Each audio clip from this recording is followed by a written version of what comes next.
प्रिय बंधुओं, आज मैं आपके सामने वेदों की प्रासंगिकता अर्थात इसकी रेलिवेंस क्या है, इसके विषय में कुछ शब्द कहना चाहता हूं। वेदों की महत्ता, उसकी प्रासंगिकता, उसकी उपयोगिता पहले भी थी, आज भी है और भविष्य काल में भी रहेगी। सब कालों में वेदों की प्रासंगिकता थी, है और रहेगी, क्योंकि यह मनुष्यकृत ज्ञान नहीं है, ये परमात्मा के द्वारा दिया हुआ ज्ञान है। जब तक ये सृष्टि है तब तक वेदों की जो प्रासंगिकता है ये बनी रहेगी। आज मैं इसी के ऊपर आपके समक्ष कुछ प्रकाश डालूं। हम भाग्यशाली हैं कि हमने भारतवर्ष के अंदर जन्म लिया है, जिस देश के अंदर गंगा बहती है, जिस देश में पर्वतराज, नगाधिराज हिमालय है, जिस देश के अंदर सारी ऋतुएं होती हैं, वर्षा, ग्रीष्म, शरद आदि आदि सारी ऋतुएं होती हैं, वर्षा भी होती है। ऐसे भव्य भारतवर्ष के अंदर हमने जन्म लिया और इसी भारतवर्ष के अंदर सबसे पहले जब मानव ने अपनी आंखें खोली तो उसको ज्ञान भी परमपिता परमात्मा का मिला और वह ज्ञान वेद के रूप में कहा गया। वेद परमात्मा का अंतःस्फुरित ज्ञान है जो चार ऋषियों के अंतःकरण में गीर्ण किया, अंतःस्फुरित हुआ, इंट्यूशन मिला समाधि भाषा में, और जिसके कारण उसको श्रुति कहा गया। ऐसे इस श्रुति का, इस निगम का, इस वेद का, परमात्मा की वाणी का, वेदवाक का क्या महत्व है, वर्तमान समय में इसकी प्रासंगिकता क्या है, इसकी रेलिवेंस क्या है, ये जानना बहुत महत्वपूर्ण है। जब तक दुनिया के लोग इसकी रेलिवेंस को नहीं समझेंगे तब तक हम वेदों के प्रचार को करने में सक्षम नहीं हो पाएंगे। आज पृथ्वी पर अनेक प्रकार की समस्याएं हैं। उन समस्याओं का समाधान किसी भी विचारधारा से प्राप्त नहीं हो रहा है। आप जानते हैं, समय समय पर अनेक विचारधाराओं ने जन्म लिया है और तत्कालीन तज्जन्य समाज की परिस्थितियों के अनुकूल या उनके अनुसार उनका समाधान हो, इसलिए वो तत्त विचारधाराएं पनपी। लेकिन देखा यह गया, कुछ दूर चल करके अर्थात कुछ समय चल करके विचारधाराएं अपने आप लोप होती गईं और वह अप्रासंगिक हो गई। जैसे कि कम्युनिस्ट विचारधारा, जिसको वामपंथी विचारधारा बोलते हैं, बहुत तेजी से दुनिया के अंदर फैली, लेकिन अब धीरे धीरे वो समाप्ति की ओर है। इसी तरह से 1400 वर्ष पहले उत्पन्न हुआ जो मुस्लिम धर्म है, जो मुस्लिम विचारधारा है, वो आज अपनी क्रूरता की चरम पराकाष्ठा पर पहुंच गई है। इसी तरह से क्रिश्चियनिटी और इसी तरह से आपका जो यहूदी धर्म है, ये सारे के सारे तीनों धर्म जो अहमदिया धर्म बोलते हैं, जिनको सेमेटिक रिलीजन बोलते हैं, आज पूरी पृथ्वी पर चारों तरफ मारकाट इनके द्वारा मची हुई है। ऐसा प्रतीत होता है कि इन मतों के धर्म ग्रंथों से इस पृथ्वी की वास्तविक समस्या का समाधान दिखाई नहीं देता। अतः मनुष्य के मन में यह प्रश्न पैदा होता है कि सृष्टि के आदि में 1,96,08,52,000 समथिंग ईयर्स पहले जो ये वेद ज्ञान पृथ्वी पर आया, उसकी प्रासंगिकता आज भी है। इसलिए वो प्रासंगिकता इसकी क्या है, ये मैं आपके सामने रखना चाहता हूं। व्यक्ति जिसको व्यष्टि बोलते हैं, व्यष्टिगत कर्तव्य क्या होते हैं और व्यष्टि से समष्टि बनती है, समाज बनता है। उस समष्टिगत उसके क्या कर्तव्य हैं और उससे फिर जब समाज बना तो उससे फिर पूरा का पूरा एक जाति बनी। एक जाति जिस मनुष्य समूह में वो रहता है और उससे राष्ट्र बना और उस राष्ट्र के बाद पूरा विश्व है। तो व्यक्तिगत हमारे क्या कर्तव्य हैं और समष्टिगत समाजगत हमारे क्या कर्तव्य हैं और राष्ट्र के प्रति हमारे क्या कर्तव्य हैं और वैश्विक दृष्टि से पर्यावरण के प्रति हमारा क्या कर्तव्य है, जीव जंतु के प्रति हमारा क्या कर्तव्य है, इन सब बातों का आदि बातों का परमात्मा द्वारा प्रदत्त वैदिक संहिताओं में समाधान है। उन कर्तव्यों का वर्णन है। विश्व की समस्याओं को किस तरह से हम दूर कर सकते हैं, इसका समाधान है। व्यक्ति, जिसको व्यष्टि बोलते हैं, वैदिक भाषा में इसके कर्तव्यों को बताया गया है। व्यष्टि के रूप में व्यक्ति का इंटरनल और एक्सटर्नल जो वर्ल्ड है, उसका आंतरिक और बाह्य जगत बहुत शुद्ध होना चाहिए, अच्छा होना चाहिए।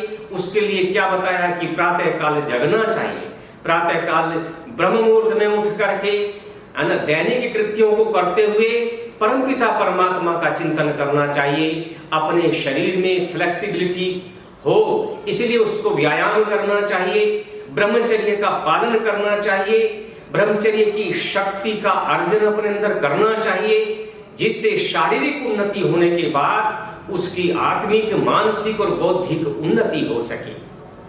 ये वैदिक भाषा में बहुत स्पष्ट रूप से समझाया गया है। वैदिक भाषा में कहा गया है, मनुष्य अस्मा भवतु नैस्तनु, तुम्हारा ये शरीर पत्थर की तरह, वज्र की तरह होना चाहिए। और जब ये व्यक्तिगत चिंतन समष्टिगत रूप में जाता है तो देखिए किस तरह से बनता है। व्यष्टि व्यक्तिगत रूप से उन्नति करता हुआ प्रत्येक व्यक्ति जब मिलता है तो उससे समाज का निर्माण होता है, और जब समाज का निर्माण होता है तो तब व्यक्ति वास्तव में सुखी रहता है। केवल मात्र अपनी उन्नति से ही उन्नति नहीं मानी जाती जब तक उसकी सामाजिक उन्नति भी न हो। इसलिए स्वामी दयानंद ने लिखा कि शारीरिक उन्नति होने के साथ साथ, व्यक्तिगत उन्नति होने के साथ साथ उसकी सामाजिक उन्नति भी होनी बहुत जरूरी है, और सामाजिक उन्नति के साथ उसकी आत्मिक उन्नति भी होनी बहुत जरूरी है। अर्थात उसका बौद्धिक लेवल, उसकी स्पिरिचुअलिटी, ये सब उन्नत होनी चाहिए। वेद में इसलिए कहा, जिसको सोशल यूनिटी के रूप में कहा गया है कि संगच्छध्वम संवदध्वम संवमनांसि जानता, कि हे व्यक्ति, तुम समाज की दृष्टि से जब तक यूनाइट नहीं होगे तब तक इस दुनिया के अंदर तुम प्रोग्रेस कर नहीं सकते। इसके लिए जरूरी वेद ने बताया सहचित्तमेषा, अर्थात एक विमर्श के बाद, एक चिंतन के बाद, एक किसी बिंदु को फाइनल करने के बाद, और जब उसका नियम बन जाता है, उस नियम को फॉलो करने के लिए तुम्हारी गति होनी चाहिए, और उसको आगे बढ़ाने के लिए तुम्हारा मन भी वैसा ही होना चाहिए, तुम्हारी वाणी भी ऐसी होनी चाहिए। इसलिए वेद ने इसको सोशल यूनिटी के रूप में कहा। और तीसरी बात कहा वेद ने कि राष्ट्र को, अपने परिवार को, अपने व्यक्तिगत, अपने शरीर को, अपने कुल को, इन सब की रक्षा करने के लिए हमको क्या चाहिए कि तुम्हारे पास केवल शास्त्र बल ही नहीं होना चाहिए, शस्त्र बल भी होना चाहिए। इसलिए वैदिक भाषा में लगभग 500 ऐसी क्रियाओं का प्रयोग किया गया, लोट लकार मध्यम पुरुष क्रियाओं का, कि जिसमें शत्रुओं के हनन की बात कही गई है।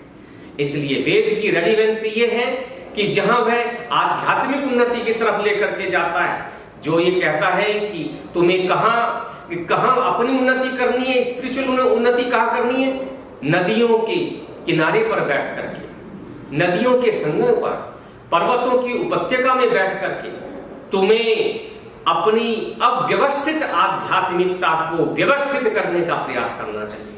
वहां यह उल्लेख नहीं है कि किसी पर्टिकुलर मंदिर में जाओ, किसी मस्जिद में जाओ, किसी गिरजा में जाओ, किसी गुरुद्वारे में जाओ। वहां खुला आकाश है उसका मंदिर जो है, प्रकृति को मंदिर बनाने की एक तरह से ये बात है। खुला आकाश होना चाहिए, और बंद परिकरों में बैठ करके हमारी आध्यात्मिकता व्यवस्थित नहीं हो सकती। जब वेद ने ये कहा तो वेद ने अपनी रक्षा के लिए भी, समाज की रक्षा के लिए भी इसी शास्त्रीय चिंतन के बाद शस्त्र की भी बात कही गई है।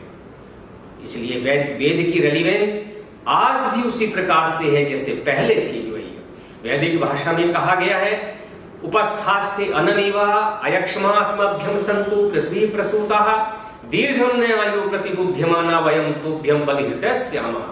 हे मातृभूमि, तेरी क्रोड़ में पैदा हुए हम रोग रहित हो, किसी प्रकार का व्यवधान हमारे अंदर पैदा न हो, इसलिए ऐसी प्रार्थना आपसे है, जब तेरे ऊपर आपत्ति आए तो अपने प्राणों की आहुति भी देते हुए हमें किसी प्रकार का कोई कष्ट न हो। वयं तुभ्यं बलिहृतः स्यामः। हे मातृभूमि, तू मेरी माँ है, मैं तेरा पुत्र हूं, माता भूमि पुत्र हम पृथिव्याः।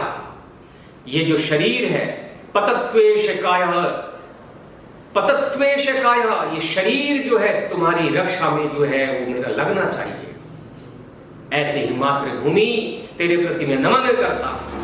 ये चिंतन वैदिक चिंतन है और व्यक्ति को राष्ट्र का सेवक कहा गया, राष्ट्र भृत्य पद का प्रयोग किया गया। प्रत्येक व्यक्ति अपने राष्ट्र का सेवक है, राष्ट्र का मालिक नहीं है। यदि ये भावना आती है तो वह राष्ट्र सुरक्षित नहीं रह सकता। चाहे वह राजा के रूप में सेवक है, चाहे वह प्रजा के रूप में सेवक है, चाहे प्रशासक के रूप में सेवक है, चाहे प्राध्यापक के रूप में सेवक है, चाहे वह छात्र के रूप में सेवक है। जितने भी रूप हो सकते हैं वो सब राष्ट्र सेवक के रूप में है। इसलिए हम राष्ट्र भृत्य हैं, ऐसा चिंतन वेद ने दिया है। अतः वेद की जो प्रासंगिकता है ये इसलिए भी है कि आज हमारा राष्ट्र चारों तरफ से शत्रुओं से घिरा हुआ है। इसलिए हम राष्ट्र के सेवक बन करके, और राष्ट्र के भी कैसे सेवक, स्वयं सेवक, हमें किसी ने नियुक्त नहीं किया, हम स्वयं उसमें संपृक्त हुए हैं। इसलिए भी वेद की आज्ञा है, ये वेद का आदेश है।